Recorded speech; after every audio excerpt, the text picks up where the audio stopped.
Buenas noches. ¿Cómo están? Bienvenidos. Mi nombre es Lina María Uribe. Soy médico, especialista en farmacología clínica, médico de enlace científico para el Grupo Biotoscana United Therapeutics. Queremos inicialmente darle las gracias a la Asociación Colombiana de Medicina Crítica y Cuidado Intensivo por fomentar estas jornadas de educación médica continuada. Tenemos en esta oportunidad un tema bastante interesante, un tema de mucho impacto en esta época de pandemia y que muchos de nosotros médicos no lo pensamos a veces cuando estamos en la clínica. En esta ocasión, y queremos pues también agradecer a la doctora Indira Berrío, una líder nacional, latinoamericana y diría yo mundial en micología. La doctora Indira es médico, internista, infectóloga, magíster en micología médica, trabaja en el Hospital General de Medellín y en la Corporación Universitaria de Ciencias Biológicas. Doctora Indira, bienvenida. Vamos a tener al final una sesión de preguntas para que pues también vayamos pensando desde ahora qué podemos preguntar acerca del tema. Doctora Indira, el público es todo suyo. A todos ustedes bienvenidos y gracias. Bueno, muy buenas noches. Primero quiero darle las gracias a Biotoscana por la invitación a participar en este evento y a los asistentes porque sé lo cansados que están en estas jornadas tan largas con este último pico de pandemia, entonces agradezco el esfuerzo que hacen para conectarse. A Biotoscana, gracias por permitir estos espacios porque es una buena manera de compartir un poco la experiencia, porque lamentablemente en medio del trabajo no tenemos la posibilidad de publicar de manera rápida también estos datos. Entonces, de primera mano también es importante para toma de decisiones en el momento actual de la pandemia.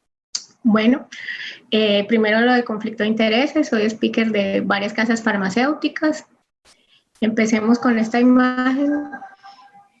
Siempre inicio con esta diapositiva. Los que han visto más de una conferencia dirán, pues no tiene más, no. Siempre inicio con esta porque pienso que es la primera diapositiva que nos sensibiliza a que las infecciones fúngicas están aquí. Robin lo dijo hace muchísimos años, la infección fúngica, la candidiasis invasora es la enfermedad del enfermo, pero yo siempre coloco, no, las infecciones fúngicas invasivas son las enfermedades del enfermo, o sea, una persona que esté sana, que tenga bien su sistema inmune, puede coexistir con un hongo que lo colonice, pero este no tiene la capacidad de desarrollar la infección fúngica invasiva. Entonces hay que estar enfermo para desarrollar la enfermedad. ¿Y qué es lo que mejor controla la infección fúngica invasiva? El mejor medicamento es el sistema inmune. Y es claro que en COVID el sistema inmune tiene un compromiso importante, incluso localizado a nivel pulmonar, que se ha descrito muy bien, que impide que pueda controlar esta invasión que puede generar el Aspergillus que previamente estaba colonizando o que colonizó en el transcurso de la enfermedad. ¿Y qué es lo que me queda a mí en las manos? O sea, definir cuál es el mejor tratamiento de estos pacientes cuando estoy frente a una infección fúngica invasiva de lo que tengo disponible. Y yo siempre coloco disponible porque nosotros somos muy pro leer toda la literatura porque queremos estar con la evidencia de último momento, pero esas cosas que recomiendan los europeos o esas cosas que recomiendan los americanos para diagnóstico y para tratamiento, a veces aquí no están. De hecho, no están al alcance de la mano. Entonces, por eso siempre digo, tomo de lo que hay en la evidencia lo mejor y lo que tengo disponible. O sea, que siempre lo que tenga disponible va a ser mejor que nada. Entonces, por eso es mi obligación conocer qué es la primera opción, qué es la segunda opción, en qué caso uso un medicamento, en qué caso uso otro medicamento, cómo llego al diagnóstico, puedo tratar o no empíricamente. Entonces, el primer mensaje es, esto es real, las infecciones fúngicas están jugando un rol importante en el tema de coronavirus, no solo Aspergillus, que es el tema importante de hoy, sino candidiasis invasiva. Ya hay muchos reportes también de candidiasis invasiva, para lo que quiero tocar un poco el tema, aunque no sea el de hoy, de cándidas, las frecuentes y algunas emergentes, porque ya incluso nos ha tocado atender algunos casos en el Hospital General y conozco casos de otros colegas. Entonces es como que pensar en cándida, pensar en Aspergillus cuando estoy frente a estos pacientes con coronavirus y no tengo claridad del origen del cuadro infeccioso y sobre todo cuando descarto la infección bacteriana, que siempre va a ser la primera posibilidad de sobreinfección. Entonces, este tema de aspergilosis invasiva asociada a coronavirus, le prestamos atención mucho más rápido porque el doctor Paul Vervet y sus colaboradores hicieron un importante trabajo en describir lo que era la aspergilosis asociada a influenza. Entonces, algunos de los datos que conocemos en capa se vienen extrapolando de lo que fue la experiencia de aspergilosis en influenza, sobre todo en el grupo europeo. Entonces, conociendo que en influenza, cuando había diagnóstico confirmado de influenza, como dice este algoritmo, y tenía unos infiltrados pulmonares de manera temprana, yo tenía que incluir aspergilosis dentro del algoritmo diagnóstico de las sobreinfecciones. Este mismo algoritmo podía aplicar de alguna manera para coronavirus asociado, para aspergilosis invasiva asociada a coronavirus. Si nosotros cambiamos el nombre de la enfermedad de base, aplica lo mismo, porque fue IAPA, aspergilosis invasiva asociada a influenza, la que nos enseñó el rol importante del galactomannan y las muestras que podemos tomar en el esputo, que no es el galactomannan, sino los cultivos, y la importancia de la fibrobroncoscopia. Pero ¿qué pasa? O sea, en coronavirus es otra historia. O sea, si bien influenza nos enseñó que la fibrobroncoscopia es muy importante, en coronavirus tenemos la limitación de la fibrobroncoscopia. Entonces ahí perdemos una gran opción diagnóstica cuando nos enfrentamos a aspergilosis invasiva en esta enfermedad. O sea, son pocos los centros que están haciendo fibrobroncoscopia diagnóstica en pacientes con coronavirus. Entonces, si tengo galactomannan en el suero positivo, tengo una IAPA probable. Si lo tengo negativo, no cuento con él, lo descarto. Pero si lo repito y sale positivo, hago un nuevo cultivo que si solo tengo uno de dos positivos, pienso más que es una colonización y descarto. Pero si es reiteradamente positivo ese cultivo, aunque sea el aspirado traqueal, me hace pensar en una probable aspergilosis invasiva. Esto mismo aplica para coronavirus. ¿Por qué me detengo aquí? Porque, por ejemplo, para nosotros en el Hospital General, esto desde marzo que estamos buscando de manera activa aspergilosis, desde que Europa prendió las alertas, como vimos que no había posibilidad de hacer fibrobroncoscopia, fue el cultivo en el aspirado traqueal el que nos ayudó a acercarnos un poco al diagnóstico. ¿Cuál es la limitación? Que galactomannan no se puede hacer en el aspirado traqueal. Galactomannan se hace en el lavado bronquialveolar para que sea importante y en el suero para que sea clínicamente importante o si nos ayude a hacer el diagnóstico.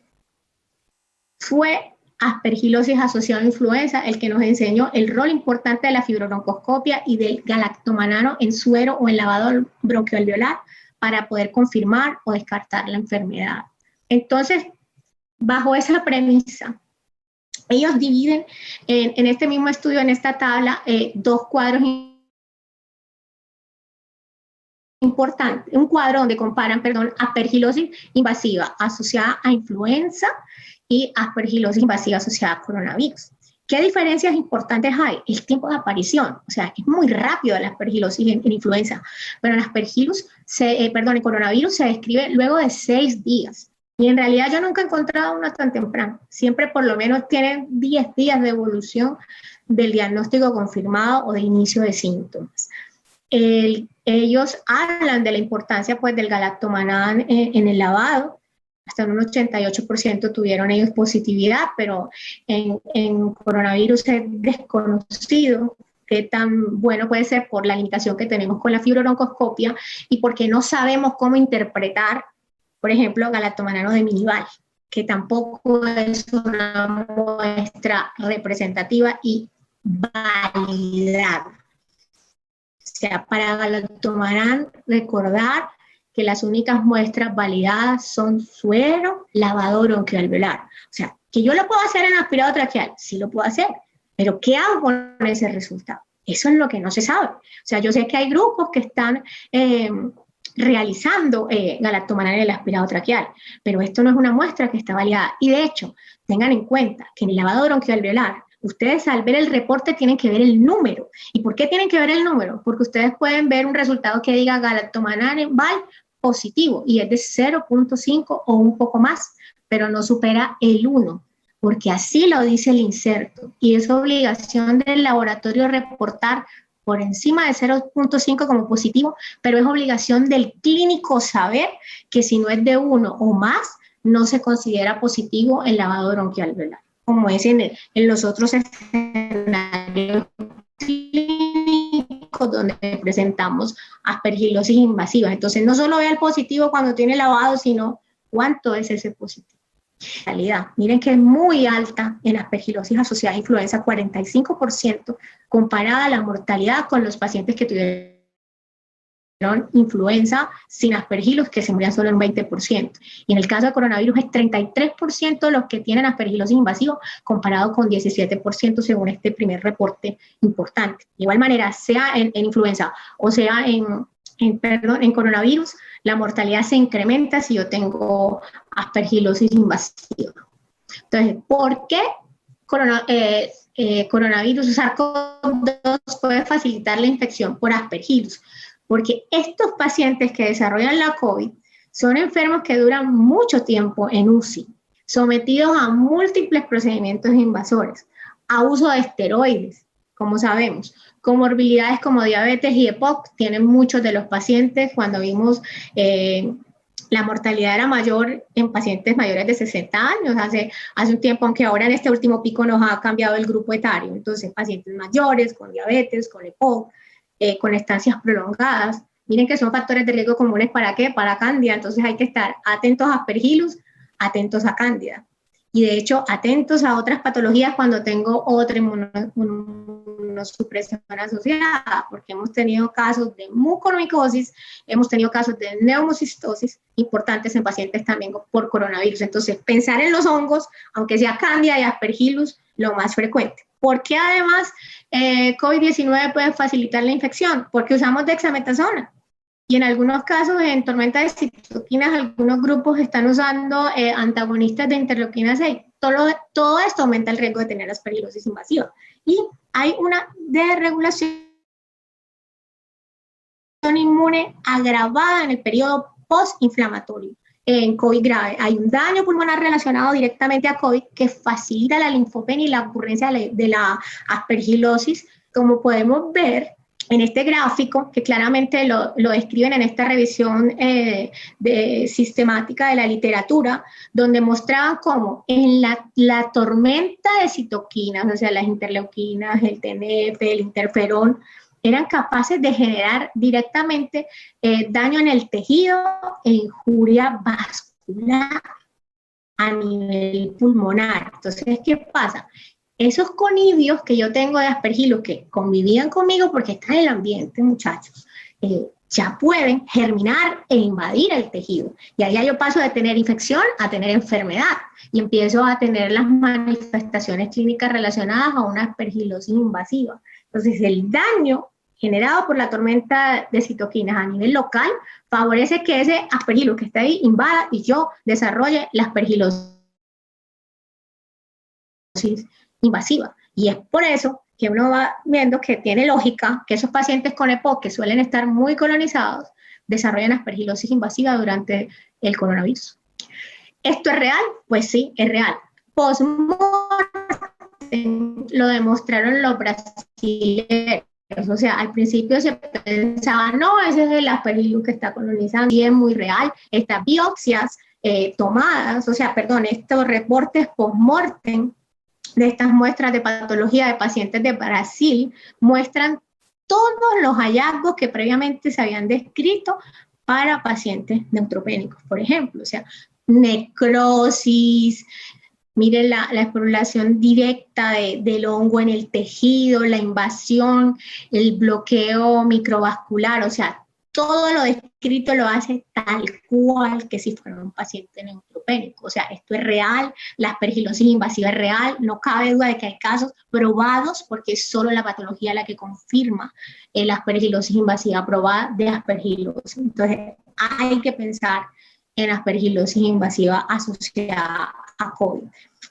Lamento que esta diapositiva se ve un poco borrosa, pero lo que quiere mostrar son en los muchos estudios publicados en el mundo, donde hay un importante número de publicaciones de Alemania, de Francia y de Holanda, porque Paul Verbeek ha publicado muchas cosas de Netherlands, y la verdad es que la mayor parte de estos pacientes descritos estaban recibiendo esteroides. Entonces, cuando sale Recovery y nos recomienda utilizar esteroides, sistemáticamente uno vio el incremento bueno, este estudio, aquí mostraba pues la recolección de los datos donde hablaban de el rol importante de los esteroides como factor de riesgo para desarrollar aspergilosis invasiva asociada a coronavirus. Si el paciente presenta signos clínicos de infección que usted pueda asociar con aspergilosis invasiva, tiene que hacer los estudios para descartar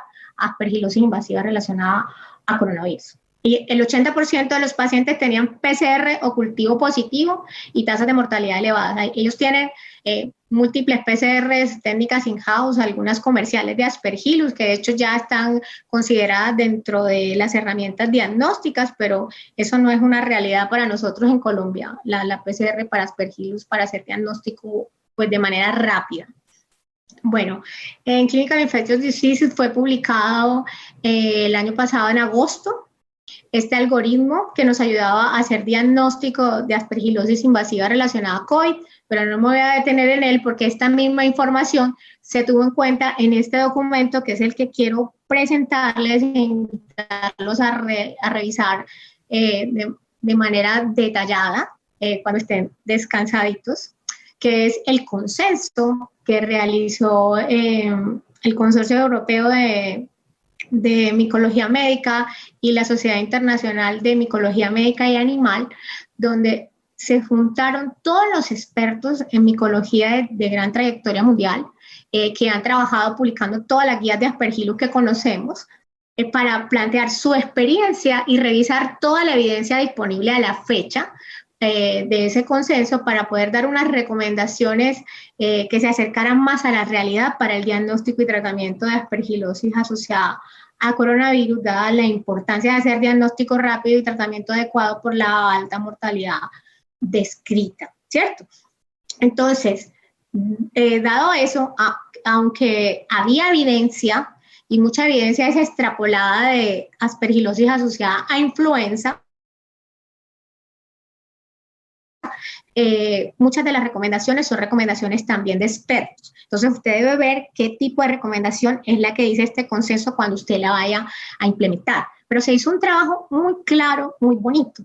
Por ejemplo, esta tabla que muestra los pros y los contras de las muestras diagnósticas. Miren que ellos dicen que es claramente la biopsia pulmonar lo que hace el diagnóstico de aspergilosis probada, pero que tiene mucho riesgo hacer una biopsia, que es la fibrobroncoscopia con lavado, la que nos da una buena muestra para hacer estudios microbiológicos, para hacer biomarcadores, pero que el contra es que puede generar aerosoles, aunque esto cambió después del consenso, porque si bien en marzo del año pasado, en abril, en agosto, en septiembre se publicaron documentos de las sociedades de neumología donde se restringía la realización de fibrobroncoscopias. En el tiempo se ha demostrado que si se usan elementos de protección adecuados, podemos tener la capacidad de hacer una fibrobroncoscopia diagnóstica con menos riesgo. Entonces, no se debe descartar la posibilidad, pero tampoco se puede coaccionar al neumólogo, obligarlo a hacer la fibrobroncoscopia, pero es una muestra ideal, porque mira que debajo está el MIVAL, y si bien se intentó posicionar el minival, como me decían algunos autores que conozco, no se logró, porque no hay evidencia contundente. Y hay una desventaja clara, usted solo mete con una sonda a ciegas, mientras que con la fibrobroncoscopia, además que usted puede ver las lesiones, ve si hay una membrana, si hay una úlcera, sabe dónde tomar la muestra adecuada que le pueda dar mayor rendimiento. El minival es a ciegas. Claro que siempre va a ser mejor una muestra de minival que un aspirado traqueal. Aspirado traqueal es lo que hay en el día a día. O sea, es una de las herramientas, de hecho, que tiene. Mire, poca utilidad según describe el consenso, pero a mí me ha servido mucho para hacer el diagnóstico y ya le voy a mostrar con algunos casos. Entonces, es lo que tengo, porque, por ejemplo, Indira Berrío no tiene fibrobroncoscopia en pacientes con coronavirus. Entonces no puedo hacer diagnóstico con un lavado bronquial velar, entonces me tengo que valer del aspirado. Pero ¿qué ordeno en el aspirado? Repito, cultivo. Nunca ordeno un galactomannan en el aspirado traqueal porque no está validado. Si usted lo quiere hacer, lo hace, pero ¿qué va a hacer con ese reporte? No hay evidencia que le diga qué hace usted con ese reporte. Entonces usted puede tratar colonizaciones innecesarias y es por un principio simple. Galactomannan es un componente estructural de la pared del hongo. Entonces, si usted saca ese hongo que tiene colonizando en el aspirado traqueal, usted lo lleva al laboratorio, lo rompe y que va a tener galactomannan positivo, ¿cierto? Porque rompió la pared. Diferente que el de suero, que aunque es poco sensible, se genera porque se rompe ese aspergillus en el momento que hace la invasión y libera el galactomannan. O sea, tener un galactomannan sérico está confirmando el diagnóstico si no está frente a una causa de falsa positividad, pero uno en un aspirado traqueal no sabe. O sea, en el lavado bronquialveolar tiene mayor utilidad y el punto de corte, como les dije, es mayor, porque se supone que entre mayor es la carga fúngica, mayor es la cantidad de galactomannan que tengo y mayor es la probabilidad de tener una aspergilosis invasiva, porque igual los pacientes con EPOC, ahí puede vivir, también en una muestra respiratoria baja, sin que estés generando aspergilosis invasiva. Entonces, por eso hay que ser supremamente cuidadosos con la interpretación de esos resultados. O sea, el aspirado traqueal, para concluir, úselo básicamente para hacer cultivos, y cultivos de manera reiterada, como vimos en el algoritmo. O sea, más de un cultivo es el que le puede estar diciendo a usted, esto es real. El esputo es una muestra igual que el aspirado traqueal que no tiene tanta importancia clínica en estos pacientes, como el lavado bronquialveolar. Y en suero, lo que podemos hacer es todos los biomarcadores, que lamentablemente aquí ni se hacen PCRs, aquí no se hace 1.3 beta de glucán, porque no está disponible en el país, pero igual como ese es un componente de la pared de muchos hongos, tampoco dice tiene aspergillus. Y si tiene cándida, le da positivo y no quiere decir que tenga aspergillus, por ejemplo. Entonces es una herramienta que nos permite quitar antifúngico, porque si es negativa, digo, pues no tengo un hongo aquí. Pero para hacer diagnóstico no me ayuda. Entonces, hace falta, pero igual no lo tenemos disponible en Colombia. Entonces, según esto que muestras tenemos disponible, algunos tienen lavado bronquialveolar, muchos tenemos aspirado traqueal. Entonces, lo que podemos hacer ahí es cultivo de aspirado traqueal, cultivo de lavado bronquialveolar que lo tenga con galactomannan en el lavado bronquialveolar, que es mucho más útil que el de suero porque es más sensible, y en suero es galactomannan sérico. Además, en este consenso se presentó la misma clasificación que hemos utilizado para los pacientes neutropénicos, o sea, clasificar las formas pulmonares de aspergilosis invasiva en posibles, probables y probadas. Probadas únicamente por histopatología, como lo habíamos hablado anteriormente. Probables, que son casi todos los casos, es una mezcla de microbiología, de los hallazgos en imágenes y del cuadro clínico. Voy a ver si amplio, ¿me pueden ver? Se puede observar que los pacientes hacen derrame pleural, hacen nódulos pulmonares, hacen hemotisis. Entonces, son cosas que nos hacen pensar en que puede tener una aspergilosis invasiva. Y es la mezcla de las muestras, dependiendo de qué se tomó, que cuando vean el documento de manera detallada, de si la muestra es un aspirado traqueal, de que si es una muestra de lavado bronquialveolar, el cultivo, de que si pudieron ver la IFA en el KOH en el directo, aumenta la probabilidad de que usted tenga realmente una infección fúngica invasiva. Pero también hay que tener en cuenta que solo en la mitad de los casos podemos ver esas IFAs y alinas. Entonces, no ver la IFA no descarta la aspergilosis invasiva. Entonces, hay que estar atento al cultivo. Y si me da positivo en el aspirado, repetir el cultivo para confirmar que si estoy frente a un aspergillus, la misma especie de aspergillus creciendo en ese aspirado traqueal. Entonces, volviendo a la clasificación, probado solo por patología, que no tenemos ningún caso. Probable, que es lo más común, y posible es solo cuando tenemos hallazgos de microbiología sin cuadro clínico, sin hallazgos radiológicos y sin una mezcla importante de hallazgos de microbiología como directo positivo con cultivo positivo con galactomannan positivo. Entonces, Ustedes tienen que apuntarle a las aspergilosis invasivas probable, no quedarme solo con el cultivo para clasificarla en posible y pues no pretender tener aspergilosis probada para tomar la decisión de tratamiento. En las formas traqueobronquiales desaparece la radiografía, pues porque la radiología porque no tiene ninguna utilidad. Igual hay probada, que sería con histopatología, y probable, que son igual la mezcla entre microbiología y los hallazgos clínicos, membranas, pseudomembranas o un cuadro que le haga sospechar la infección. O sea, son formas traqueobronquiales probables también lo que vamos a diagnosticar de manera más frecuente. En cuanto al tratamiento de la aspergilosis invasiva asociada a COVID, es igual que cualquier otra forma de aspergilosis pulmonar invasiva, ¿sí? ¿Cuáles son las recomendaciones de primera línea para tratamiento en neutropénicos en pacientes con EPOC? Voriconazol, isavuconazol. ¿Es mejor voriconazol que isavuconazol? No. Se ha ido a tratar cantidad de pacientes con aspergilosis invasiva que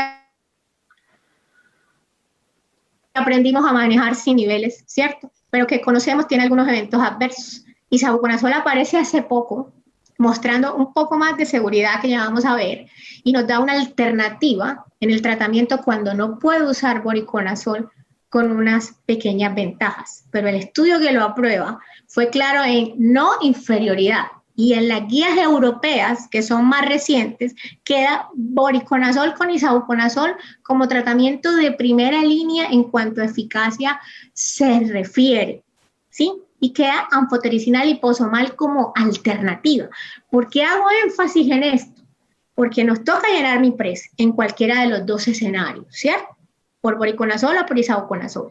Y en algún caso me cuestionaron un MIPRES auditoría porque decía, ¿por qué uso isavuconazol sin descartar anfotericina si eso es lo que dice el INVIMA?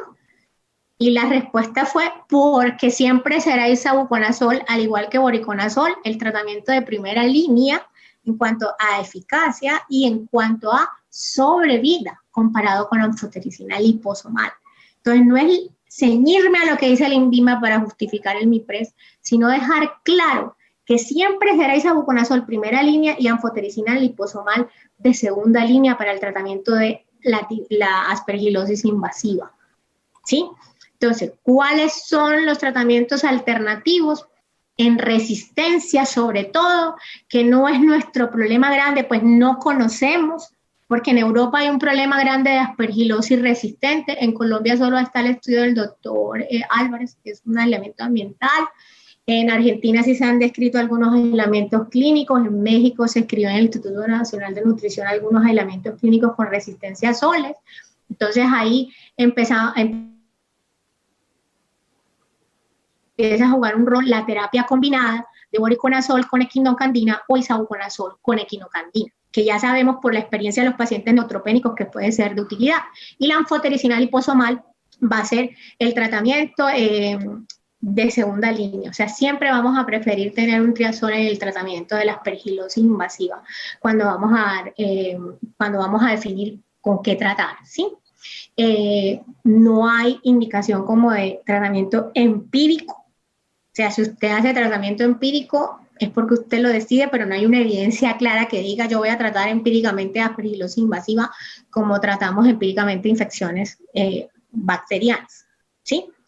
No hay una recomendación, o sea, debo tener claridad de que hay una probabilidad alta de tener una aspergilosis invasiva probable, o sea, un cultivo, unos hallazgos radiológicos, un cuadro clínico, un galactomanal sérico positivo, un galactomanal elevado bronquialveolar positivo para tomar la decisión de dar tratamiento. O sea, solo clínica no me alcanza. O sea, no hay una recomendación clara de eso, de dar un tratamiento empírico, porque creo que tiene aspergillus sin ver el aspergillus en ninguna parte. El diagnóstico de capa es realmente controvertido, las imágenes son súper difíciles, o sea, yo intento ver y no veo, los radiólogos que trabajan conmigo también, pero es muy complejo, porque consolidación, vidrio esmerilado, no es específico, o sea, coronavirus nos da vidrio esmerilado, Muchas imágenes son producidas por coronavirus, otras imágenes son producidas por infecciones bacterianas que pueden coexistir también en estos pacientes. Entonces no es fácil y no es común ver lo que ya estoy acostumbrado a ver en pacientes neutropénicos, el nódulo con el halo y el signo de la luna, no, eso aquí no se va a ver. Pero lo que radiológicamente nos indica mucho que puede estar frente a una aspergilosis son los nódulos. O sea, los nódulos usted sí ve que no están en coronavirus de manera frecuente, o sea, no se ve, no es lo esperado como el virus esmerilado, y sí se ve cuando desarrollan la aspergilosis invasiva, en muchos de los casos cuando el daño estructural lo permite. Porque en esas tomografías descritas como CORAT6, o sea, es muy difícil que usted vea esos nódulos realmente. Los biomarcadores, ya vimos que son la sensibilidad es baja, el galactomannan sérico no es más del 20 o el 30%, entonces son pocos los pacientes que estoy diagnosticando si solo me quedo con el galactomannan sérico, que tengo que apuntar a hacer ese galactomannan en el VAL que tiene mayor sensibilidad, y 1.3 beta de glucán, pues es panfúngico y no hay experiencia en capa y no lo tenemos disponible. Que las muestras del lavado bronquialveolar son las mejores, pero la limitación para tener una fibro es importante por el tema de bioseguridad, o sea que es decisión de nuestro neumólogo si decide hacer la fibrononcoscopia o no con sus elementos de protección, y el minival todavía falta validación clínica como muestra para diagnóstico, pero es útil. Entonces ya les conté un poco de lo que es lo que dice la literatura. Lo hice un poco corto porque sé que están cansados, era como solo sembrar la inquietud de que esto está, de que está escrito, de que los que saben de micología hablan de esto con propiedad, que están extrapolando la experiencia de otras enfermedades, pero que ya en coronavirus se ha confirmado. Y aterrizando a lo que es Colombia, aterrizando a Medellín, al Hospital General de Medellín, que es donde yo trabajo, quiero contarles un poco lo que ha sido el diagnóstico de algunos pacientes. Va a ser corto, no se preocupen, solo traje 3 casos como para mostrarles qué es lo que hay, porque no tengo fibro, no tengo lavado bronquialveolar, solo tengo aspirados traqueales, no tengo minival. Lo que hago es revisar detalladamente con los intensivistas que son juiciosos, porque lo digo a boca llena, los intensivistas que trabajan conmigo buscan activamente aspergilosis invasiva. Ellos piensan ya en aspergilus dentro del algoritmo diagnóstico, piden el galactomannan antes de que yo llegue. Cuando llego ya hicieron el directo y la orden del cultivo en el aspirado traqueal, cosa que me enorgullece. Entonces yo solo me concentro en mirar si clínicamente sí da doctor, tiene factores de riesgo como es este caso, es un paciente de 62 años, que miren, les resalté en azulito, tiene POC, que ya hablamos que POC es una enfermedad que genera riesgo para tener aspergilosis invasiva con o sin coronavirus, que ingresó al hospital el 11 de octubre del año pasado, remitido de un hospital de segundo nivel por coronavirus con un contacto estrecho conocido. Aquí le dice como el orden cronológico de los eventos, de los datos relevantes. El 2 de octubre inició los síntomas. Él ingresa del 11 al hospital con PCR positiva el 11, o sea, ya tenía 9 días de evolución. El mismo 11 estaba con ventilación no invasiva, ese día le iniciaron dexametasona, antibiótico porque se sospechó una sobreinfección bacteriana, pero se incluyó dentro del algoritmo diagnóstico Aspergillus porque ya tenía más de 6 días de evolución de los síntomas. El paciente no estaba evolucionando bien, requirió intubación orotraqueal y protocolo de pronación. Esta fue la radiografía porque lamentablemente no se pudo hacer la tomografía al momento del ingreso del paciente, que mostraba, según lo que describe el radiólogo, el parénquima pulmonar expandido, pero opacidades intersticiales bilaterales y vidrio esmerilado que hacían pues sospechar lo que ya sabíamos que era el coronavirus, ¿sí? Con una tendencia a una neumonía basal izquierda. ¿Qué pasó? A ese paciente, miren como les dije, llegó el 11, el 14 deterioro y el 19 el enfermo se deteriora aún más clínicamente con un SDRA, se le hizo un KOH de una muestra de un aspirado traqueal donde se dieron ifacectadas hialinas, se ordena el galactomannan, se hizo una orden de cultivo de aspirado traqueal cuando, como tenía desinfiltrado en la base izquierda, o sea, intentando rescatar también, o sea, patógenos bacterianos. Y miren que es en los cultivos que usábamos para rescatar bacterias que vimos el crecimiento del hongo. ¿Por qué puse este caso? Porque miren que no es un cultivo para hongos, porque es una de las quejas de algunos de mis compañeros, es que no tenemos cultivo para hongos, es que mi laboratorio no lo hace, no. En los cultivos en medio sólido que usted siembra bacterias, usted puede tener crecimiento de Aspergillus. Ya es su obligación después pasarlo a los medios adecuados y llegar a una identificación de especie.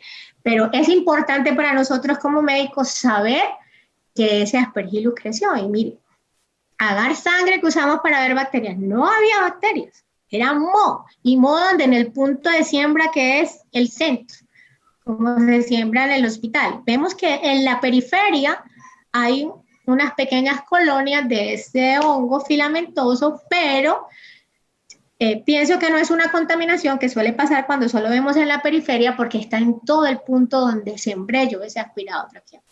Mire que Macoqui no crece porque es un medio selectivo, pero en el agar sangre y en el agar chocolate usted puede tener ese crecimiento de ese moho. Y así usted no sepa en la especie, usted sabe que tiene género Aspergillus, usted tiene que dar el tratamiento. O sea, eso lo va orientando a que debería dar el tratamiento, ¿cierto? Entonces tuvimos el crecimiento del hongo, teníamos clínica, teníamos radiología, teníamos el directo, que sumado ver en el KOH las IFAs con el cultivo aumenta la probabilidad de que sea una real infección invasiva. Yo decidí dar tratamiento.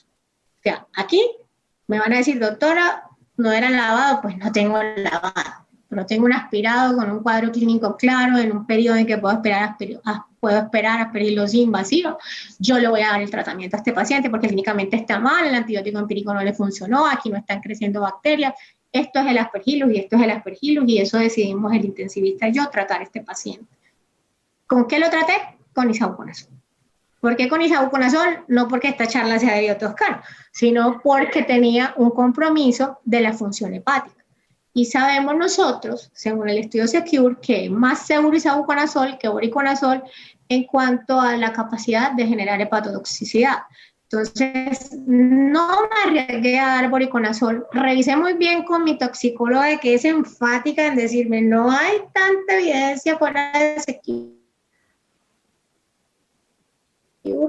que me diga que el isavuconazol, me decía en octubre, puede ser hepatotóxica y además tiene otras toxicidades mayores. Entonces, yo pienso que lo mejor para este paciente es isavuconazol. Me dijo mi toxicóloga, ¿qué prefieres, isavuconazol o anfotericina? Yo, por seguridad y por eficacia, prefiero isavuconazol porque es isavuconazol o voriconazol comparado con anfotericina. Me dijo, entonces coloquemos isavuconazol y hagamos seguimiento. Entonces, retomando el tratamiento, con toxicología decidimos dar isavuconazol porque el paciente estaba presentando alteración de la función hepática. Sabemos que los pacientes con coronavirus, por el virus, también pueden tener compromiso hepático independientemente de otros medicamentos que puedan estar generando la toxicidad. Bueno, entonces, el paciente el 22 tuvimos el cultivo del aspirado traqueal que confirma el crecimiento de Aspergillus, ¿sí? Galactomannan 0.89 sérico, o sea, era positivo.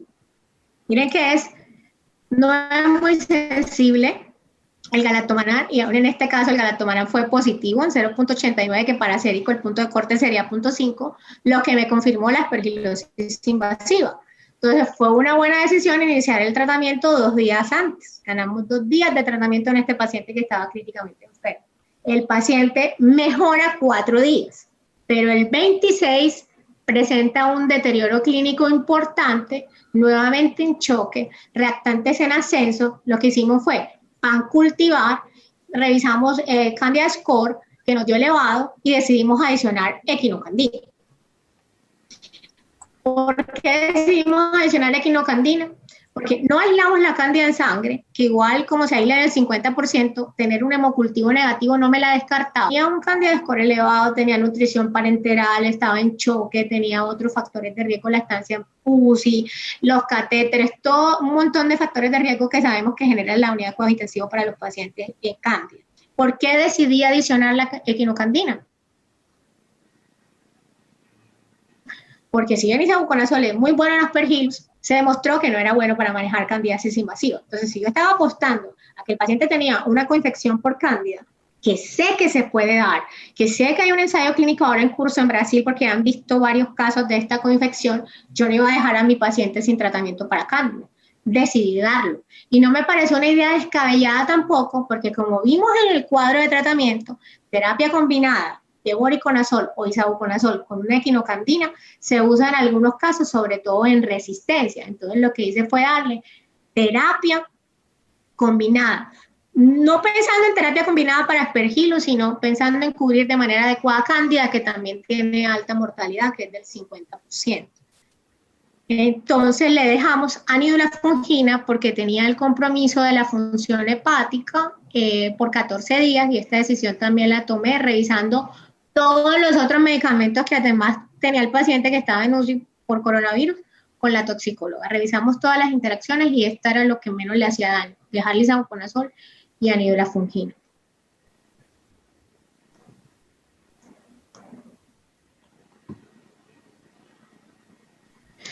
Este paciente también tuvo un galactomannan de 0.86 positivo. Este paciente, el 29 de octubre, además se le demostró una infección, una bacteremia por Klebsiella multisensible que se trató y se recuperó, completó sus 14 días de tratamiento de equinocandina y seguimos solo con el isavuconazol. Ya el 25 de noviembre fue dado de alta. El paciente evoluciona de manera satisfactoria, completa sus 12 semanas colega de manera ambulatoria, quien describe que él logra hacer la tomografía que no hicimos al principio, que sí tenía unos nódulos que se mantuvieron estables, que no tenía signos de actividad de aspergilosis invasiva. No sé si habíamos visto esta diapositiva, que el paciente se le confirmó la aspergilosis invasiva con el galactomannan sérico, pero ya habíamos iniciado el tratamiento y que tuvo buena evolución. 12 semanas en total de tratamiento con isavuconazol con éxito. Lo revisó infectología de manera ambulatoria. De hecho, yo hablé con él la semana pasada y en la historia es claro que tuvo resolución de la aspergilosis invasiva, que tenía unos nódulos porque él sí le hizo 2 tomografías de manera ambulatoria y que presentaba transaminasas por 2, pero miren que es muy diferente a la elevación importante de transaminasas que tenía al inicio del tratamiento. O sea, no empeoró el compromiso hepático en el tratamiento con isavuconazol, que era algo que les quería mostrar del tema de seguridad. En este caso número 2, es otro paciente más reciente, es del 20 de diciembre del 2021, es también un paciente masculino, sin antecedentes, este no tenía POC ni nada de importancia, a quien quien inició síntomas el 18 de diciembre y se confirmó coronavirus el día 21 de diciembre. Ingresó pues con sus síntomas conocidos de coronavirus y el 20 requirió intubación, hasta el 13 de enero estuvo en cuidados intensivos, fue imposible hacer la traqueostomía temprana porque sus parámetros ventilatorios no lo permitían. El 13 de enero, mire que ingresa el 18 de diciembre, estamos hablando del 13 de enero, se realiza la traqueostomía, luego de la estancia prolongada en UCI, el paciente sale de UCI para hospitalización el 3 de marzo, o sea, estamos hablando de casi 2 meses después es que logra este paciente salir de la unidad de cuidados intensivos, superando algunas infecciones bacterianas y otros eventos relacionados a COVID. O sea, fue un éxito del tema del manejo de COVID de los intensivistas para este paciente en el hospital. El 3 de marzo sale a hospitalización, pero el 5 de marzo se deteriora, fiebre, desaturado nuevamente, requiriendo ventilación mecánica por la traqueostomía, y presenta choque. Estamos hablando de un paciente que tiene coronavirus en diciembre y el 5 de marzo presenta un choque que requiere volver a internarse en cuidados intensivos. A este paciente le hicimos cultivos por todos lados, fueron negativos para bacterias, aspirado traqueal, negativo para hongos, pero un galactomannan sérico de 4.7 sin tener una explicación de falsa positividad. Entonces, a este paciente se le confirma también una aspergilosis invasiva y me retrocedo para que vean la tomografía de diciembre y la tomografía de marzo, que aquí el cuadro está un poco pequeño, pero sí se alcanzaba a ver nuevamente hidroesmerilado y algunos nódulos pulmonares. Que eso, sumado al galactomannan sérico positivo alto, nos hizo pensar en aspergilosis invasiva e iniciar el tratamiento. Este paciente todavía está en tratamiento porque su diagnóstico fue el 5 de marzo, no ha terminado el tratamiento con isavuconazol, pero a la fecha presenta recuperación clínica de los síntomas pulmonares y de hecho de su condición general. Hoy hablaba con la esposa y el paciente ya incluso empezó a deambular, que es un paciente que había quedado muy desacondicionado. O sea que a la fecha llevamos éxito de tratamiento con isavuconazol también en este paciente, que se le dio isavuconazol porque también tenía una alteración de la función hepática que era multifactorial. O sea, miren que tenía transaminasas elevadas y las EGT en 1965. Se inició el isavuconazol y el paciente empezó a mejorar su función hepática y a la fecha el último control de la función hepática es adecuado y no ha habido necesidad de suspender el isavuconazol, por lo que quiero reiterar la utilidad de este medicamento en estos pacientes que nos da miedo usar voriconazol porque tienen algún compromiso de la función hepática que es esperado en coronavirus. La verdad es que mi experiencia, que es poca, aunque he tenido algunos casos con isavuconazol, incluso en pacientes neutropénicos, tuvimos una paciente que hizo hepatotoxicidad por voriconazol y a lo que se recuperó que llega a transaminasas por 2, toxicología me da vía libre de reiniciar con isavuconazol y la paciente mejoró por completo su función hepática y pudo terminar el tratamiento. Entonces, cada vez me siento más segura tratando con isavuconazol cuando tengo compromiso hepático y porque me permite terminar el tratamiento. Pero el mensaje que quiero dejar, aunque es el que quiere Biotoscana, que les diga que todos con isavuconazol, no es así. O sea, yo sigo usando voriconazol. O sea, voriconazol es un viejo conocido que me ha funcionado en muchos escenarios. Es una alternativa también costo efectiva. Hemos aprendido a vigilar sus eventos adversos, incluso en ausencia de niveles o su respuesta clínica. Entonces, no es descalificar porque en realidad en eficacia los dos son recomendación a uno. O sea, lo importante es que usted trate con voriconazol o con isavuconazol. O sea, nosotros si no tenemos contraindicación estamos usando voriconazol. Pero en pacientes con compromiso hepático o, por ejemplo, con compromiso renal, pacientes que están en diálisis, que queremos dar el antifúngico de manera intravenosa, estamos dando isavuconazol y no voriconazol. ¿Y por qué? Porque entre voriconazol, posaconazol, que ya tiene evidencia de manejo en aspergilosis invasiva, e isavuconazol, el único que no tiene ciclodestrina es el isavuconazol. Entonces, si yo tengo falla renal en hemodiálisis y necesito dar tratamiento venoso, el paciente chocado, que no tengo cómo darle vía oral, yo tengo que darle venoso ese antifúngico, le doy isavuconazol porque es el único sin ciclodestrina, que no va a acumular ciclodestrina, que no se elimina, y no va a tener los efectos secundarios de esa falta de eliminación de ese excipiente. Entonces, para mí, es una opción válida en hepatotoxicidad y cuando tengo pacientes con falla renal en hemodiálisis, que son muchos los pacientes de coronavirus que tienen este problema. Por eso es que me ha tocado usar isavuconazol en muchos casos. El estudio SECURE, que fue el que permitió aprobar este medicamento, que comparó isavuconazol con voriconazol, mostró, miren que la sobrevida era un poco mejor en isavuconazol incluso que en voriconazol. Entonces yo sé que los pacientes tienen una sobrevida un poco mejor, que es un medicamento seguro y que no es inferior a voriconazol y por eso lo uso tranquila. Cuando vemos el espectro, vemos que las especies frecuentes de Aspergillus, isavuconazol y voriconazol tienen el mismo espectro, con la ventaja que tiene isavuconazol de controlar también los mucorales. Sabemos que voriconazol no sirve en mucor.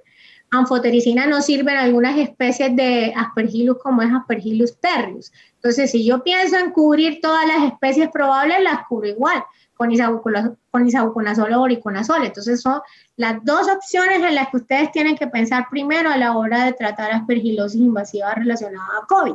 Y como segunda opción, anfotericina liposomal. El mismo estudio SECURE mostró que isavuconazol era un poco más seguro, en el tema de los eventos adversos. O sea, fueron menores eventos adversos oculares con isavuconazol, los de piel, incluido cáncer de piel con isavuconazol comparado con voriconazol que se había descrito, y trastornos hepatobiliares. Esto fue lo que me permitió a mí intentar utilizarlo, a pesar de su poca evidencia, cuando lo empecé a usar en el 2019 en estos pacientes con disfunción hepática. Pero como les dije, no en todos los casos utilizo isavuconazol. Esta es una señora que se diagnosticó hoy, mire, la diagnostiqué con Carolina Murillo, que es la médica que trabaja conmigo y con el intensivista Claro a cargo. Es una paciente femenina de 74 años con antecedentes de hipertensión, diabetes y EPOC. Estamos hablando de vuelta de factores de riesgo. Entonces aquí me detengo nuevamente. Piense, cuando tiene factores de riesgo conocidos para Aspergillus, esto se suma a la probabilidad diagnóstica al coronavirus. Entonces, si tengo EPOC, sí o sí yo tengo que meter Aspergillus en el algoritmo diagnóstico. Esta señora además tiene un tratamiento con aciclovir por un compromiso ocular que no he podido tener la historia clínica, no sé para qué, pero lo coloqué porque lo está recibiendo. Fue remitida a una IPS de primer nivel donde estuvo desde el 27 de abril. Inició con síntomas respiratorios el 9 de abril, con resultado positivo de la PCR el 13 de abril. El 19 presenta deterioro clínico, aumento de la dignidad, que la obligó a consultar en la IPS de primer nivel, y 7 días después la paciente desaturada, con aumento marcado del trabajo respiratorio, requirió la unidad de cuidados intensivos, y el 27 de abril, la semana pasada, ingresa a nuestro hospital, la ingresan con AMBU. Tenemos radiografía y no tomografía porque fue necesario pasarla directamente a cuidados intensivos porque tampoco teníamos los ventiladores disponibles en UCI por el número incontable de pacientes que sabemos que tenemos en este momento de coronavirus. Entonces, lamentablemente no tengo una tomografía, pero tengo esta radiografía que muestra hallazgos que, si bien son de coronavirus, ese vidrio esmerilado también puede estar en parte generado por aspergilosis invasiva. ¿Por qué le dimos el tratamiento? Porque miren lo que les decía del cultivo. Nosotros cuando ingresamos le hicimos unos cultivos en el aspirado traqueal buscando infecciones bacterianas y nos encontramos nuevamente con el moho, miren, en los puntos de siembra, tanto en agar sangre como en agar chocolate. Son medios que usamos para buscar bacterias. Ahí vimos el moho. ¿Sí? Entonces nos dijo, esta señora tiene un aspergillus, pidámosle galactomanano, no es descabellado que tenga aspergillus, tiene COVID, tiene EPOC. Creció el hongo en el cultivo y el galactomanano, mire lo que nos llegó hoy, el reporte crítico, 5.07. La señora, el día de hoy iniciamos voriconazol. En una próxima conferencia les contaré cuál será el desenlace, pero igual ya hemos tenido 45 pacientes del universo que ustedes no se imaginan, incalculable, de pacientes con coronavirus, con cultivos positivos para Aspergillus. La especie predominante ha sido Aspergillus fumigatus, 7 casos de Aspergillus flavus, muy pocos pacientes con galactomannan sérico positivo, pero les quise traer esos ejemplos como para mostrar que no tengo lavado, pero que tengo aspirado y tengo galactomannan y que tengo que valerme de lo que hay, pero entender que hay Aspergillus. Algunos pacientes, a los pocos que se les hizo pruebas de susceptibilidad, pues tienen unas MIC que hacen pensar que son sensibles porque no hay puntos de corte. Entonces pienso que el problema de resistencia que se describe para Europa no lo estamos teniendo tanto, pero hay que mirar. La invitación es a incluirlo y a tratar estos pacientes de manera temprana, o sea, pensar de manera temprana en aspergilosis invasiva, pero también pensar de manera tardía, porque miren cómo el segundo caso se presentó en marzo cuando el paciente en realidad tuvo la infección inicial, fue en diciembre.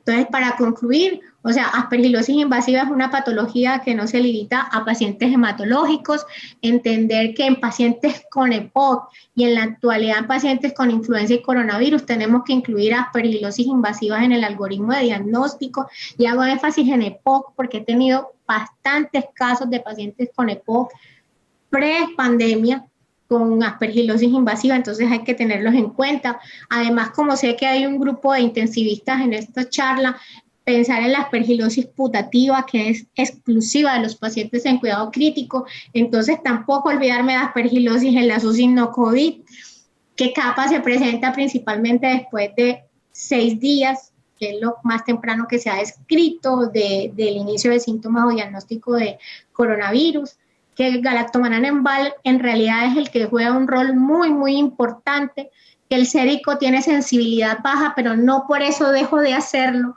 porque, por ejemplo, miren en esos 3 casos cómo les demostré que fueron positivos los galactomannanos, o sea, fueron de utilidad para mí que no tengo la fibrobroncoscopia. Entonces, sensibilidad baja, pero yo no sé si voy a tener la fortuna de tener un galactomannano sérico positivo que me confirme el diagnóstico, ¿sí? incentivar al neumólogo a hacer la fibrobroncoscopia, a ver si hacemos diagnósticos mejores y aspergilosis probadas ya con unas biopsias adecuadas, y se deben hacer cultivos para hongo en muestras de aspirado traqueal, dado que tenemos limitaciones de la fibrobroncoscopia en COVID, pero si no tengo cultivos para hongo, recordar la utilidad de revisar el crecimiento de estos mohos en los puntos de siembra en los cultivos que uso para bacterias. Entonces, es importante que mañana los intensivistas vayan a sus laboratorios de microbiología y le digan a sus microbiólogos, por favor, si tiene un crecimiento de un hongo en el cultivo de bacterias, me informa. ¿Por qué? Porque habitualmente, como se consideran contaminantes, y más cuando no llega remitido para cultivo de hongos, cuando no tengo ese KOH para ver esa IFA, usted tiene que estar con una comunicación adecuada con su microbiólogo. Entonces usted le debe decir, ve, si te crece un hongo que tú creas que es un aspergillum en los puntos de siembra del aspirado traqueal en los medios de cultivo de bacterias, por favor me informas. Y usted de manera sistemática, si lo quiere confirmar, hace un nuevo cultivo, sobre todo si tiene colonias satélites. Que si usted tiene el aspergillus ahí de manera reiterada en sus aspirados, o sea, piense en aspergilosis, piense siempre en aspergilosis. Aspergilosis asociada a influenza y asociada a capa, se prefiere diagnóstico con fibrobroncoscopia y galactomanano en BAL. El tratamiento, como dijimos, reitero, es independiente de la patología de base. O sea, el mismo tratamiento que usted usa en hematológico es el mismo que usa en el paciente con EPOC, es el mismo que usa en coronavirus. O sea, es siempre voriconazol y sauconazol de primera línea alternativo a anfotericina, o terapia combinada en los casos de rescate o resistencia, aunque hay unas pocas corrientes que desde temprano están dando terapia combinada en pacientes gravemente enfermos, ¿sí? Muchas gracias. Quedo atenta a sus preguntas. Doctora Indira, excelente charla. Muchísimas gracias. Tenemos varias preguntas. Bueno. La primera de ellas es de la doctora Liliana Rondón y nos dice, ¿por qué seguimos con las limitantes para la realización de fibrobroncoscopia si lo que limitaba era el riesgo de contagio y ya el personal de salud está vacunado?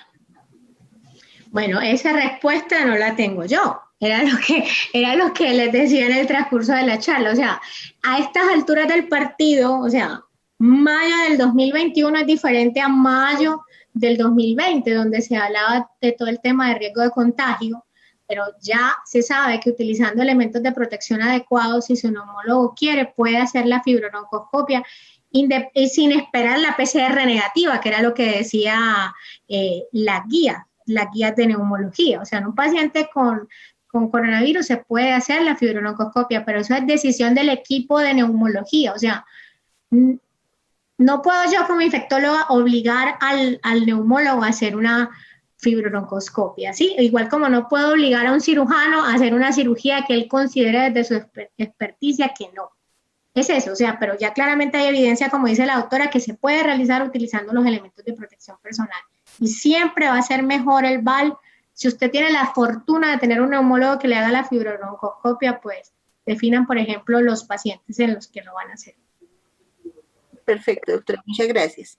La doctora Karen Ordóñez nos dice, dado que el cultivo de hongos es demorado, para inicio de tratamiento temprano no puede tenerse en cuenta el hallazgo de la IFA.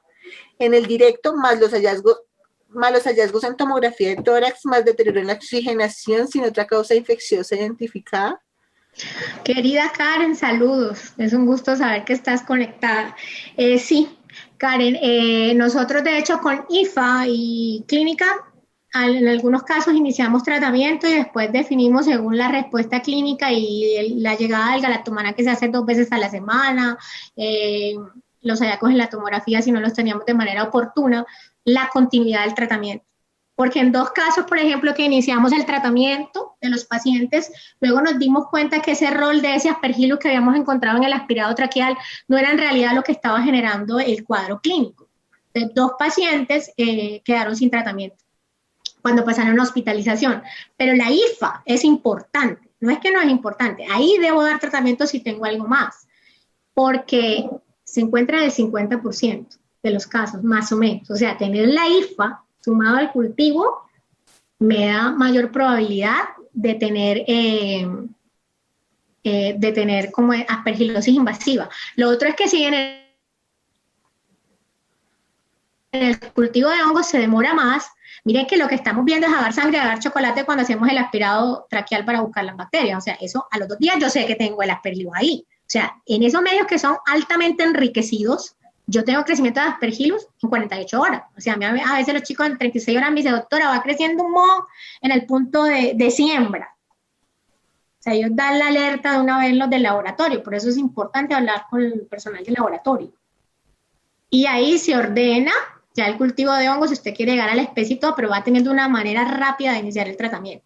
Si ves la IFA, muchísimo mejor. O sea, tener IFA con cultivo es muchísimo mejor para definir y iniciar. Gracias, doctora. El doctor Freddy García nos pregunta si hay alguna utilidad de procalcitonina para el estudio de capa. Pues procalcitonina en capa, que yo conozca, no tengo evidencia. De hecho, en coronavirus per se es la utilidad en infección bacteriana también se cuestiona en formas no muy graves. O sea, que yo conozca, doctor, no. Pero me puedo poner en la tarea, como ahí al final voy a poner la otra diapositiva para que tenga mi correo o puede pedir mi contacto. Me pongo en la tarea y averiguo, pero que yo lo sepa hoy, no tiene utilidad. El doctor Luis Miguel Osorio nos dice, doctora, buenas noches, ¿cuándo considerar isavuconazol en vez de voriconazol? Bueno, yo les había contado, o sea, que nosotros usamos voriconazol, pero también por un tema de costos que nos presionan en la institución, es un poco más económico voriconazol, pero isavuconazol tampoco es que es la alternativa más costosa, como si, por ejemplo, posaconazol cuando tenemos que usar oral, que comparamos con micosis. O sea, cuando yo tengo una aspergilosis invasiva, sea hematológico, sea EPOC, putativa o en capa, yo puedo usar voriconazol si no tengo ninguna contraindicación, pero siempre decido usar isavuconazol cuando tengo compromiso de la función hepática, de las transaminasas, cuando tengo un QT prolongado, que no puedo usar voriconazol, también uso isavuconazol, que nos pasó en un caso, porque también se dan más arritmias en voriconazol que en isavuconazol. Tuvimos un caso que lo usamos por eso. Y en los pacientes que tienen diálisis. En esos pacientes siempre uso isavuconazol. Por eso es que me ha tocado en estos pacientes de capa usar mucho isavuconazol, porque muchos tienen compromiso hepático por el mismo coronavirus o por un montón de medicamentos que usamos en el manejo del paciente crítico. Llega la toxicóloga y no sabes todo lo que quiere quitar, que se le ponen los pelos de punta al intensivista, porque hay muchos medicamentos que son capaces de generar daño hepático. Entonces, sumarle el triazol a eso aumenta la probabilidad de fallar. Y el coronavirus per se da esa falla hepática. Entonces, ahí sí o sí yo uso isavuconazol, en esos de diálisis uso isavuconazol, y en los que tienen arritmias cardíacas también. Pero si usted tiene la disponibilidad de usarlo, independientemente de los eventos adversos, lo puede usar. O sea, hablando de eficacia, es igual, son a uno los dos. Si no, uso voriconazol, o sea, yo uso los dos. Perfecto. La doctora Camila Silva nos dice, en el primer caso, doctora, ¿por qué utilizó anidalofungina y no caspofungina en el tratamiento adicional? Por el mismo daño hepático. O sea, es anidulafungina de las candinas. O sea, le invito también a revisar. Nosotros tenemos un consenso nacional que hicimos varios infectólogos del país, NACIM, de Cándida, que recopilamos toda la bibliografía de manejo de candidiasis invasiva, y hay un cuadro muy interesante que lo lideró el doctor Gustavo Roncancio, que me encanta, que muestra todo lo de los eventos adversos y los ajustes que se tienen que hacer a función renal y hepática. Ahí lo puede encontrar con el soporte de la evidencia por el tema del metabolismo y la degradación enzimática, que anidulafungina no altera la función hepática, a diferencia de caspofungina, que tiene probabilidad de alterar la función hepática, así como anidulafungina tiene menores interacciones que caspofungina. O sea, son dos equinocandinas, pero tienen diferencias en su metabolismo, lo que hace que sea un poco más seguro usar anidulafungina en cuanto a interacciones y hepatotoxicidad. Es por eso. Yo uso casi siempre caspofungina, porque además es post, para evitarme el tema del problema administrativo y es económico. Solo uso anidulafungina en estos pacientes que tienen daño hepático. Solo ahí es que le estamos usando en el hospital. O por interacciones, como en pacientes que tenemos con tuberculosis, que capifungina interfiere con rifampicina, por ejemplo, y no la anídula. O sea, es dependiendo de interacciones o capacidad de generar hepatotoxicidad, y anidulafungina es bien segura y no hay que ajustar ninguna de las dos a función renal. O sea, que el hecho de que estén en hemodiálisis no implica nada, pero anidulafungina sí se prefiere cuando hay compromiso hepático. Fue por eso, en realidad. Doc, nos preguntan acerca del tiempo de tratamiento para aspergilosis en COVID. ¿Cuánto tiempo se trata? Nosotros lo estamos tratando 12 semanas. Esa es una pregunta que el tiempo nos dirá cuál es el tiempo ideal, porque incluso yo tuve un paciente que mejoró rápidamente a los 30 días y en algunos pacientes hematológicos yo he sacado tratamiento temprano, siguiendo la escuela del doctor Marcio Anucci, que 30 días y ya. Pero empecé a buscar evidencia y no encontré y le dejé el tratamiento. Y consulté a algunos expertos como el doctor Ostrowski y él me dijo no. Que por ejemplo él en Houston usa sus 2 semanas de tratamiento, que todavía no hay evidencia que justificara usar tratamientos acortados, entonces yo por el momento doy las 12 semanas de tratamiento de Isabu, Voriconazol, de lo que sea que le esté dando, porque no tengo evidencia que me dé la seguridad de dar tratamiento acortado como si hay para hematológicos. Perfecto. Nos preguntan adicional, doctora, el doctor Cristóbal Alegría, ¿el galactomanano en Val tiene algún rol para evaluar respuesta terapéutica? Pues no tanto como el sérico, pero sí hay un estudio de Bartolini, no recuerdo exactamente el apellido, en italiano, que hizo un estudio interesante de aspergilosis asociada a coronavirus, que mostraba cómo había un incremento en los pacientes que no tuvieron tratamiento y que ahí decidieron tratar y un descenso importante, pero no se usa de rutina, como si ya hemos recomendado usar el sérico en algunos pacientes oncohematológicos para seguimiento. O sea, si lo va a usar de rutina, no. O sea, en realidad, si usted tiene un galactomanán más de uno y otros factores que le hagan pensar en aspergilosis probable, trátelo y reserve ese galactomanano que económico no es para hacer diagnóstico de otro paciente, que eso es lo que habitualmente hago. Yo ni siquiera estoy haciendo seguimiento en este momento de sérico. Quiero reservar el platelia para hacer diagnóstico, más bien, más que seguimiento. Doc, si en esta última paciente hay falla renal, ¿por qué no uso isavuconazol? Nos pregunta el doctor Homero Sivira. No, tenía diálisis. Era una falla renal aguda, AKIN2, no tenía diálisis, o sea, en el momento estoy con voriconazol. Pero puede suceder lo que me pasó con la paciente del colectotricum. O sea, en el camino tuvo alguna alteración por el voriconazol que me impidió continuar con el voriconazol. Yo he seguido tratamiento con isavuconazol, aunque no lo he encontrado escrito así claramente en la literatura, pero es lo que me tocó hacer y he logrado controlar la infección fúngica. O sea, yo inicio voriconazol y si me deja el cuerpo, termino voriconazol. O sea, si ella no llega a diálisis, no tiene problema en el tema ahí de la ciclodestrina. Creatinina 1.2 creo que tenía, estaba en una AKIN2. Era una falla renal aguda que tenía la señora. Eso lo inicié hoy. Entonces, le contaré cómo me va más adelante. Perfecto. El doctor Luis Miguel Osorio nos pregunta, en un paciente que no muestre nódulos en TACAR, ¿puede ser probable pensar en aspergilosis? ¿Es poco probable pensar en aspergilosis? Perdón, poco probable. No, o sea, no tener el nódulo no descarta la aspergilosis, tenerlo te aproxima más al diagnóstico. O sea, mire que lo que hablábamos de la dificultad radiológica, o sea, a veces el daño estructural generado por el coronavirus no te deja ver los hallazgos de aspergilosis. O sea que es muy importante tener el hallazgo de radiología si lo encuentras, pero si no lo tienes, o sea, que a veces no lo puedes ver en realidad en la tomografía. Se ve ensombrecido, como diría el doctor Colombo, Arnaldo Colombo. O sea, es muy difícil. O sea, no esperes tener el nódulo para tratar. Eso es lo que quiero decir. Si tiene clínica, si tiene pues aislamiento de aspergillus o tiene un galactomanán en balo suero, no espere tener no tener el hallazgo radiológico no impide que el tratamiento tiene que dar. Eso es probable. Perfecto. El doctor Yanir Segura, primero la saluda, doctora. Doctora Indira, ¿cómo está? Una pregunta. ¿Esos cultivos en aspirados traqueales recomiendas tomarlos solo cuando vaya el paciente mal o después de algún tiempo de forma rutinaria o cada semana? Bueno, ¿cuál sería la recomendación? Hola, Janer. Un gusto saber que estás conectado. Es bueno. Hola, ¿sí me escuchan? Sí, doctora, la estamos escuchando. A veces se entrecorta. Bueno, no, saludo a Janer, qué bueno saber que mis amigos están escuchándome, qué bueno. Un saludo, Janer, a ti y a tu familia.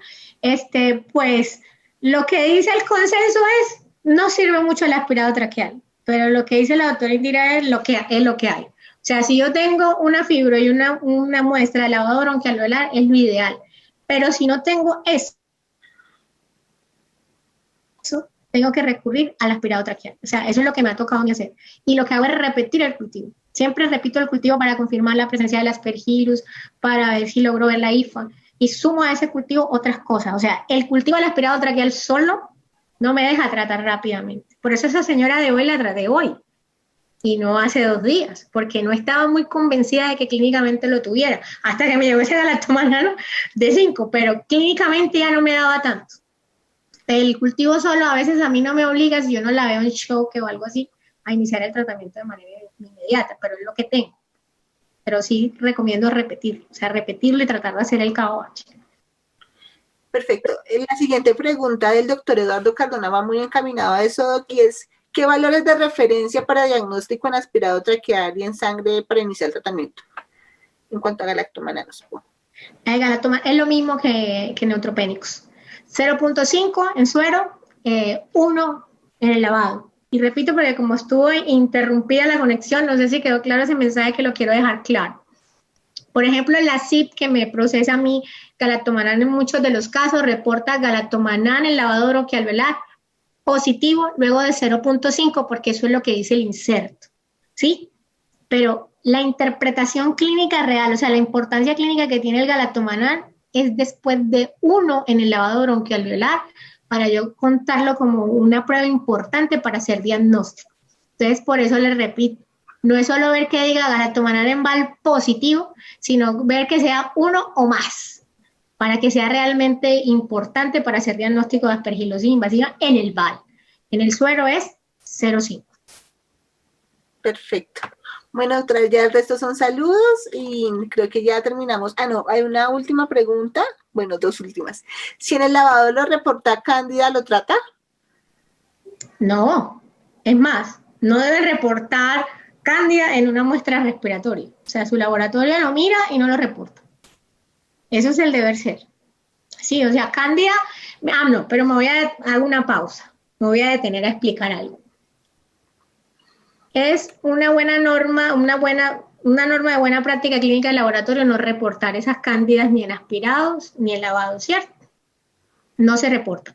Pero en el laboratorio consta que ellos vieron eso en el cultivo o en el directo. Ellos lo que no hacen es reportar justamente para que usted no corra a tratar esas neumonías por cándidas que no tiene, ¿sí?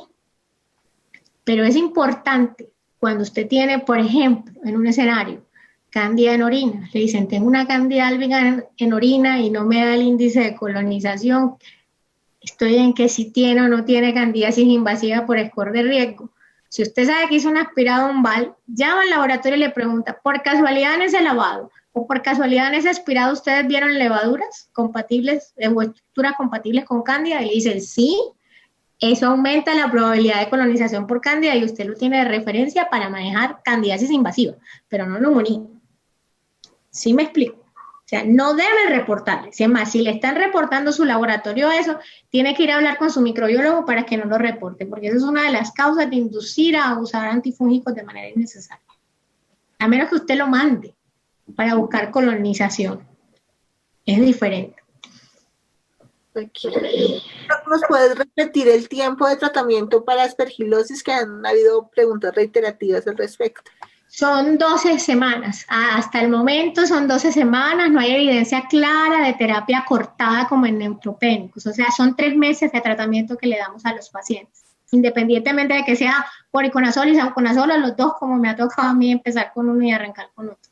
De hecho, hubo uno que le empecé con isavuconazol, mejoró del todo y le puse voriconazol, que era lo que le daba su asegurador. Pero se tiene que completar sus 3 meses, idealmente con el mismo antifúngico. Bueno, ya vamos a hacer las 2 últimas preguntas, Doc. Uno dice el doctor Juan Londoño, teniendo en cuenta que el galactomanano sérico es una de las ayudas diagnósticas disponibles para CAPA, ¿qué recomendaciones hay respecto a la toma de la muestra? ¿Existe alguna condición que puedan alterar el resultado? sea, existen causas de falso positivo de galactomanano que son las mismas que se han descrito pues en los pacientes neutropénicos, algunos betalactámicos como amoxicilina, clavulanato, piperacilinato, azobactam, colonización por algunos hongos intestinales, sobre todo en los niños, algunas compresas que quedan en procedimientos quirúrgicos, o sea, las mismas causas que usted conoce de falso positivo de galactomanano en neutropénicos son las mismas que generan falso positivo acá en capa, o sea, no cambia, es que es similar. Y no hay ninguna recomendación diferente para la toma de la muestra. Igual. No la hay, es lo mismo que usted hace en el paciente, pues, neutropénico. Listo, y la última nos dice el doctor Fernando Araya. Si a un paciente le realizó un lavado broncoalveolar y en el cultivo crece Aspergillus fumigatus y con galactomanano del mismo, con lavado broncoalveolar en 0.8, ¿será una aspergilosis probable o probada? No, probada es únicamente si tengo una biopsia que confirme la invasión al tejido del Aspergillus. Todo lo demás es probable, o sea, tener galactomanano, el cultivo del lavado, los hallazgos radiológicos o tener el cuadro clínico. Todo eso sumado te va a dar una aspergilosis probable y posible, solo es un hallazgo de laboratorio aislado, donde no tienes radiología, donde no tienes biomarcadores, nada más, o sea, que tienes el aislamiento de un Aspergillus. 0.8 en el caso del lavado es negativo. Sí, en este contexto. Así el resultado diga positivo porque es más de 0,5, eso es negativo. Tener solo el aislamiento del Aspergillus, si no tiene clínica, radiología ni nada más, no tiene que tratar, o sea, puede ser una colonización. O sea, la invasión te va a dar clínica. Y eso es lo primero que hablo con los intensivistas cuando voy a la ronda. Les digo, ¿pero qué tiene? ¿Empeoró? Sí, me está pidiendo más ventilador, no sé, en sus términos técnicos. Y clínicamente empeoró y se está chocando y aumentaron los reactantes, qué sé yo, que eso me hace pensar en que tenga pues una sobreinfección, pero sin clínica es muy raro. Recordar que nosotros respiramos Aspergillus que puede estar ahí y quién sabe desde cuándo puede estar ahí. Entonces eso solo así aislado, ¿no? Perfecto. Es uno o más en el lavado. Así es, doctora Indira, muchísimas gracias. Excelente charla, excelente pregunta, bastantes. Buenísimo, me encanta. Vamos entonces por cerrado el evento. A todos ustedes, muchísimas gracias por la participación. Dios los bendiga y cuídense mucho. No, gracias a todos por el esfuerzo que sé que hacen de conectarse a estas actividades en el medio del cansancio. Y pues piden el número de contacto al asesor. Yo creí que había dejado el correo ahí, pero no. Si tienen dudas de algún caso, no duden en llamarme. Si necesitan ayuda con alguna muestra, no duden en llamarme, que yo siempre estoy disponible.